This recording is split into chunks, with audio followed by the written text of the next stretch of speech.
começou a trabalhar? 9 anos. Sério? Sério. Então, enfim, como é que foi isso? Como minha família era carente, e sempre eu pensava o quê? Em ter minha independência. Eu Com já 9 começava a anos. sonhar, já começava a ter meus sonhos, ter meus objetivos. E sempre escrever para fortalecer mais essa fé.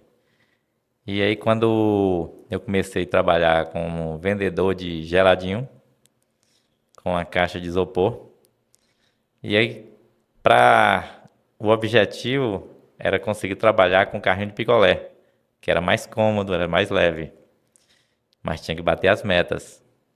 Enquanto os outros vendedores de geladinhos andavam com isopor, parava meio-dia, por exemplo, geralmente era mais final de semana por causa dos estudos. Enquanto eles paravam, eu continuava. Falava, enquanto eles param, então tem mais chance para eu poder vender mais. E aí, dentro de pouco tempo, e aí fui promovido como vendedor de picolé. Aí já com um carrinho de picolé. E, e sempre com esse objetivo de que sempre fazer algo a mais. Enquanto os outros estavam na feira, que era onde mais vendia, eu estava nas regiões adjacentes para vender onde os outros não estavam. Sempre buscar iniciativas em outros mercados, em outros locais, onde não estava com maiores concorrências. E aí depois de um certo tempo, minha mãe começou a trabalhar como vendedor de roupa na feira. E eu, aos 12 anos, eu passei também a ser camelô, a vender roupa na feira. Aí nas cidades circunvizinhas de Caculé. E quando fiquei até os 17 anos, mais ou menos, quando eu fui estudar em Salvador, fui fazer escola técnica, na época era o Cefet, que hoje é o IFBA. Lá que eu conheci aqueles marketing de rede, e tem muitos por aí. Só que para mim foi um grande impulsionador dos meus sonhos. Porque lá tinha os métodos, e como eu sou um pouco disciplinado, aí fala, você tem que ler um livro a cada 15 dias, um livro de motivacional a cada 15 dias, tem que ouvir uma fita cassete de pessoas motivadoras, você precisa conhecer 3 pessoas por dia e elogiar 5 pessoas por dia. Uma vez por mês você tinha que ir num congresso e a cada 6 meses ir em alguma capital do Brasil para ter um evento maior. Só que era tudo caro. Quando o pessoal dessa empresa começou a me descrever, a me perguntar o que você quer. É uma grande pergunta para qualquer pessoa. O que você quer? Você trabalha para quê? Quando começar as perguntas, as respostas vêm. Mas para que você está fazendo isso?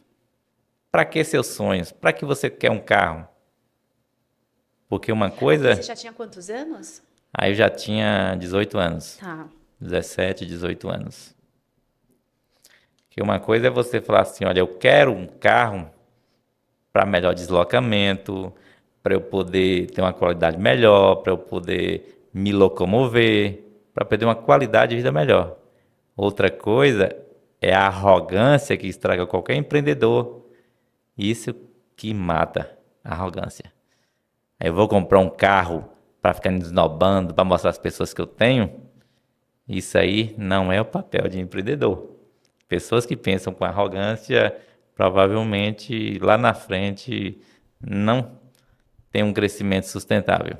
Provérbios diz que a arrogância precede a queda. Verdadeiro. E aí, quando começava, o que você quer daqui a um ano? Qual é o seu objetivo a curto prazo? 2 anos? Quais são seus objetivos há 5 anos?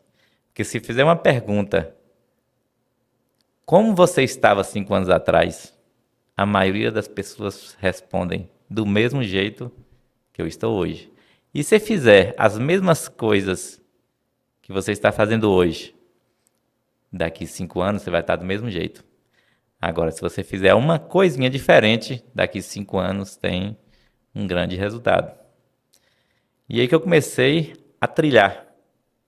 Impressionante que em 95 eu falei que com 5 anos eu queria ter um carro. Na época eu já tinha vendido a barraca da feira para eu estudar em Salvador. E aí eu só tinha um dinheiro que daria para estudar mais ou menos de 6 meses a um ano em Salvador. Eu tinha que arrumar algum trabalho lá. E aí na época eu já fazia meus planos que em 2000, com 5 anos depois, eu ia ter um carro 0 km.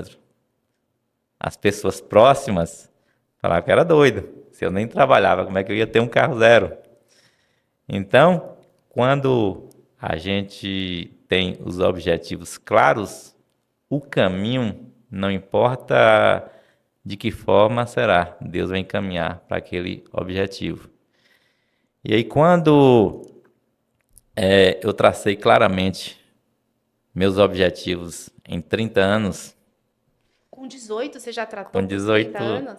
eu Caramba, tracei que meus legal. objetivos com 30 anos. E graças a Deus eu estou ano a ano mantendo esses objetivos bem firmemente e alcançando os sonhos que eu tive quando eu tinha 18 anos. O que que a gente aprende aqui, tá? Até então eu vou aproveitar a pausa. É o seguinte, Devanir não simplesmente caiu na vida que ele tem hoje. Ele planejou a vida que ele tem hoje, né? Então, às vezes, você que está ouvindo e assistindo, fica esperando um milagre. Às vezes fica esperando, Deus vai me ajudar que eu tenho fé, mas não faz a sua parte, né? Deus vai ajudar com certeza, ele acabou de falar sobre Deus, mas Deus vai ajudar se você der o primeiro passo, ele não vai sozinho. Então você vai dar o teu passo e aí as coisas vão acontecer. Foi planejado toda a trajetória dele foi planejada, né? Então, e assim, é a primeira vez que eu escuto alguém planejar para 30 anos, eu escuto muito para 5, para 10, para 15, para 30, com 18 anos de idade, um menino bem diferente dos demais, né? Uma mentalidade bem diferente do que, principalmente hoje em dia, né? Quem tem 18 anos não tem esse pensamento. Então, a gente já aprende com o Devanir, a mentoria que ele já está dando pra gente, falando o seguinte, olha só, você que quer chegar num lugar, primeiro você tem que ter clareza de onde você quer chegar e criar um passo a passo, um plano para chegar lá e ir trabalhando duro para que isso seja possível. Porque é possível, ele está aqui como prova, né? Do que ele realmente está conseguindo e conseguiu aos poucos alcançar os objetivos dele. E uma coisa que a gente precisa nos desafiar sempre, porque a gente é capaz de fazer coisas que até a gente duvida. Eu lembro que quando eu estava em Salvador, tinha um congresso de desenvolvimento de lideranças para esse marketing de rede em Natal, Rio Grande do Norte. E na época era eu e uma mulher onde eu morava na casa, a gente foi para esse evento, só que a gente não tinha dinheiro, a gente levou pão com mortandela. Colocou um isoporzinho, levou pão com mortandela para comer a viagem todinha. Aí fomos de onde, Salvador até Rio Grande do Norte. Quando chegou perto de Pernambuco, tinha um restaurante lá, o pessoal, todo mundo descendo do ônibus para ir para um restaurante chique. Aí eu falei, Dora, pode ter certeza que um dia vou estar ali, naquele lugar. Então, quando você desafia e você busca aquilo, a gente trabalha mais, a gente se esforça mais. Então, um impulsionador para a gente conseguir os nossos sonhos. E aí você ficou no marketing multinível por quanto tempo ainda? 6 meses a um ano. Aí ele serviu como base, foi teu MBA, né? A tua primeira faculdade foi aí, o que você aprendeu. E aí você já começou uma empresa nova. E o que acontece então depois do marketing multinível? Foi aí que eu estava em Salvador, que tinha dinheiro para estudar durante um ano.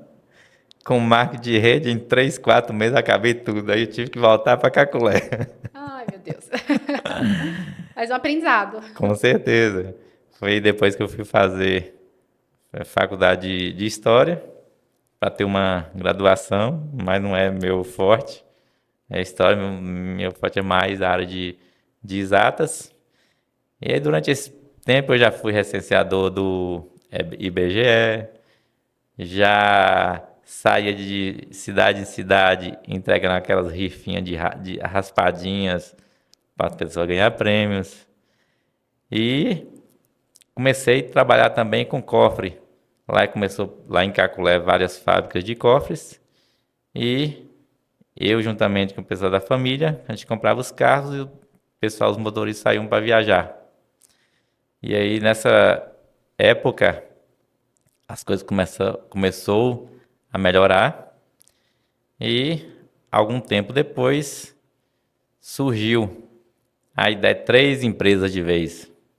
Foi a HNet, que eram 2 jovens, que era Eldo e Elvis na época, que me chamaram para ser sócio. Quanto tempo isso? Que Já faz quantos anos?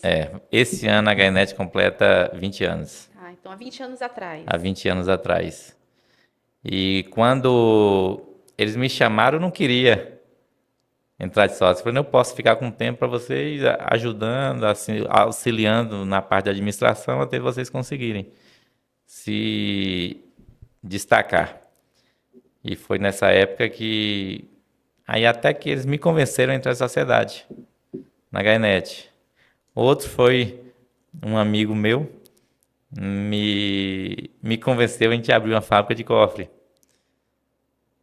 E logo depois, demorou 5 anos, a gente quebrou. Essa fábrica de cofres veio a falir. Mais um aprendizado. Mais um aprendizado. E logo depois, um ano depois, também veio a Esquadro 1000. Eu sou sócio de Nalva e Evandro, que era meu sócio, que hoje não está mais na sociedade. E durante esse tempo, não só foram flores, existe um momento de você dever 1 milhão e de se vender tudo que tem não dá 200 mil. Aqueles momentos de até tentar entrar numa depressão. Mas quando a gente tem fé e acredita no propósito, tudo se resolve, tudo se alcança. Tem um ditado que fala o quanto a fé, você nem precisa ver o que acontece. É você colocar o pé e Deus colocar o chão. Porque você não coloca o chão para depois... Você não coloca o pé para depois Deus colocar o chão. É ao contrário. Você precisa acreditar de olhos vendados, aquela segurança e aquela esperança que vai dar certo. Isso remete... Tem uma história na Bíblia, que é a história de Josué, que para conquistar a Terra Prometida, né, Deus fala, seja forte e corajoso.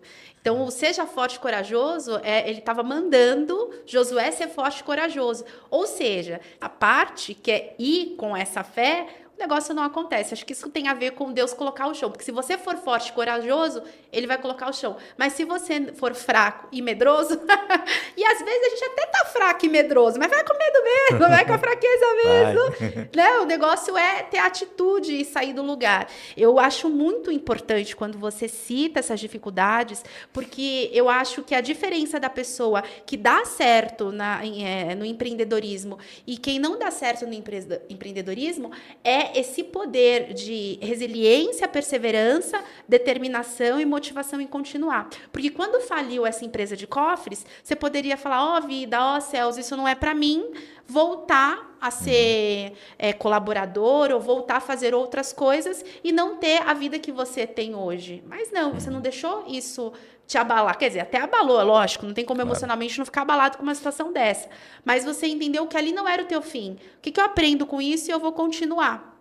Né? Porque aí depois você ainda tentou outras empresas, né? Então, para você que está passando por um momento difícil, está com dificuldade na tua empresa, começou um negócio e não deu certo, começou a fazer alguma coisa e não deu certo, e está com esse pensamento, isso não é para mim, eu não nasci para isso, Aí uma pessoa que passou pela mesma situação, como várias, essa é a realidade de vários empresários. Se a gente for ver hoje em dia, as pessoas que mais têm credibilidade é quem passou por muitas quebras, né? Quem teve mais quebras tem maior poder de mentoria hoje em dia, é mais valorizado pelas experiências e pelo aprendizado que teve, porque sabe recomeçar. Porque existe grande diferença entre teimosia e resiliência. O ser forte é você. Não quer dizer que você não vai desistir, mas você precisa mudar de estratégia.